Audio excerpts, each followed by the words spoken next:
Okay. Last time, what were we talking about? We got the 1D hydrogen chain. Did we draw out what it looks like at K is equal to 0? Okay. 1D H chain. Okay, for that system, when K was equal to 0, what did the block functions look like? Yeah. Okay, if we were to draw that out on an MO picture, what would it look like for our hydrogen atoms? Yep. It's all preference at that point. Now, when we went to pi over A, the zone edge, what changed with our block functions? Yep. So then we ended up at this situation. What type of overlap was this guy? Yep. Sigma, what about this guy? Yep. A sigma star. Okay, now did we plot this thing yet? Okay, what we're gonna do next is plot E versus K.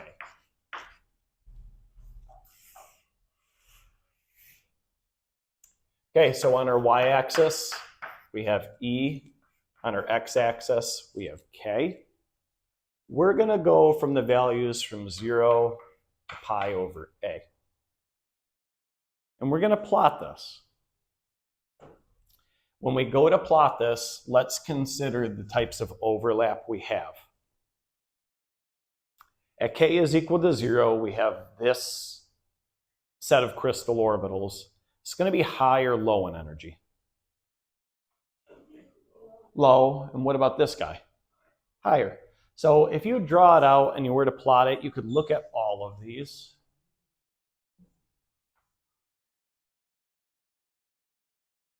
You get something that looks like that.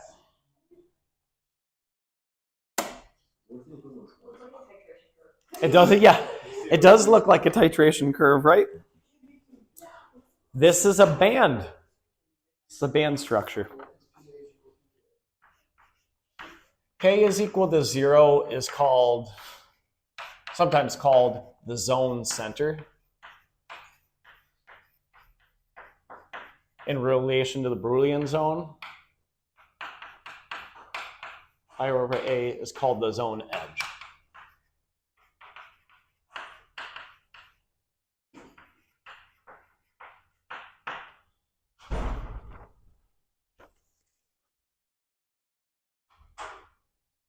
Okay, if we were looking at a molecular picture, MO diagram,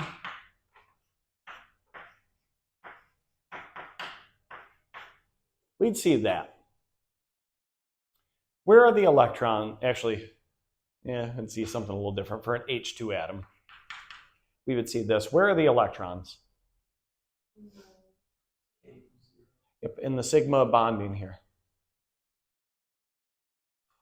I look at this thing. Where are the electrons?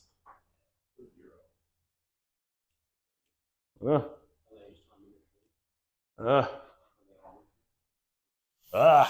don't know. Let's talk about where they go. Yeah, what does it mean to be somewhere? That's an even deeper question that I don't want to ask. But we're going to ask where are the electrons?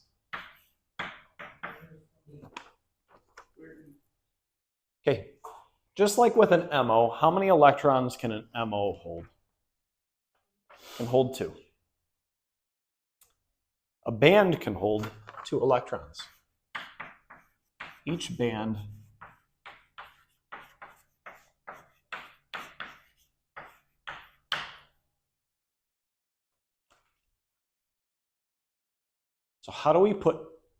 So how many electrons are in our system given we have a 1D hydrogen chain? And think about your unit cell.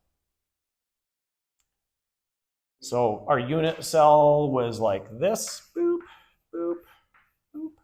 What's the distance between two of the H atoms? Yep, we said A. So really, if we look at this, how many atoms, H atoms, are in our unit cell? 1. How many electrons does an H atom have? 1. So we got to indicate somehow that this thing has 1 electron in there. The way we can do it is through something called the Fermi level. Yep. EF. We mark it E sub F. It indicates which states are occupied, so the ones below that level, and those that are unoccupied above that level.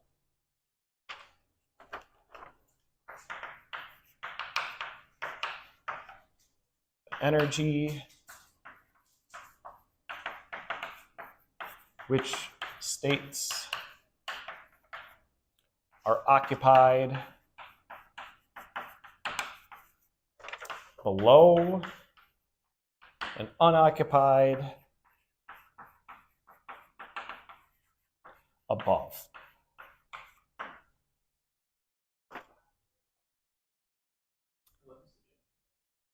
What's that? Yep, we talked about it in Gen Chem 2 a little bit, but on a much simpler scale. Much simpler. Now, the true definition of the Fermi level is the zero of chemical potential at 0 Kelvin. Is the technically true definition. There are other definitions of the Fermi level, though. Okay, so we have to indicate it on here. Let's do it in orange. Will orange work, Joe? With white? Okay. How many electrons are in our 1D hydrogen chain in each unit cell? 1. Each electron holds how many electrons? Or excuse me, how many electrons does each band hold? 2. So where would I draw the Fermi level of this thing? 1/2. What do you mean by 1/2? 1/2 of what? I don't really know. 1/2 the zone center. I just feel like one. The equivalence point. 1/2 the equivalence point. 1/2 the zone center. What are you saying? Fermi level is an indication of what? K or E? E. E. So. Oh. Where am I going to put it along here? Halfway between. Yep. The bottom.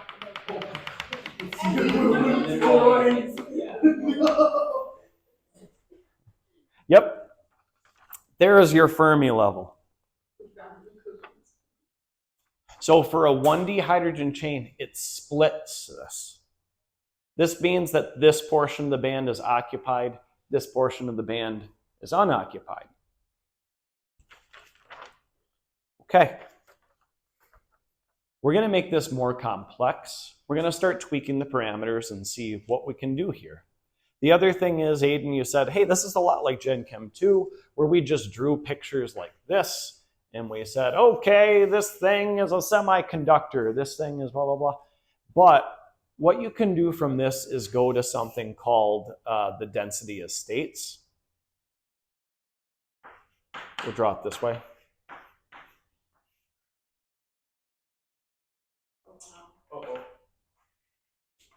And that tells you how good of a metal is this thing. Is this a semiconductor? How does it actually operate through its conduction? So there are different things we're going to learn. Before we do that, we should really understand different aspects of the band structure before we move to the DOS. Then in this, how do we get anything chemical from it? That's where we go to things called co-ops, hoops, and co-ops, which you guys are going to calculate. And what it can do is it can tell you the degree of bonding and anti-bonding through different systems. So we're going to learn ways to do that numerically. Okay. Any questions right now? Okay. Let's play around. Oh, yeah, go for it. So seen that plot many times, right? Mhm. And you're telling me that's for the unit cell. Is it representative of the entire chain? Symmetry, if we get the finalized energy, wave function, all that, it's going to look like that for one field chain.